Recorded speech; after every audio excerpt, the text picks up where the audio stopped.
dalšího random vlogu. Jak jsem vám včera sliboval, tak konečně zvenku, už nejsem domova. Tady nebude točit Filja. Čau. Pokaj se tam. Nazdárek. Hovno tam jde vidět a ještě tady je Elis. Fildovo, holčička. Dejte si pusu do videa. No a dneska to bude taková trošku challenge, protože tady tu šuměnku jsem si koupil. Stojí to 5 korun, jo. Filda na to taky bude dělat challenge. A kráži citronová.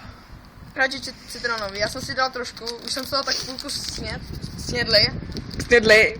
A je to dost hnusný, pálí z toho hlupa strašně. Je to kyselý. A máš z toho pěnu, vole. Jo. Máš ještě? Ale je to chutná, ale ona si to dává takhle, že jo. Já si tam budu, koukej tam. Si budu muset nasypat do pusy. Ale fakt jako, mě z toho pálí úplně. Je pálí asi chceš. No tak ale, tak já si dám ten zbytek teda nasypu, jo. Jo. Jo, já se bojím, hej. Dělej. Chvíli si nám bude muset nasypat celý úplně. Jo, dobrý, nezdržuj to.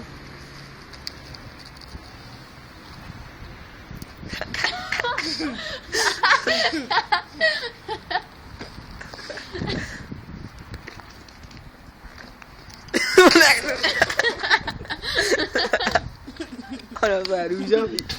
Tak vypadá divně. Fuj. Tak dobrý, no. Marty vyrábí cukrovou vatu. Ale jo. Byla dobrá cukrová vata.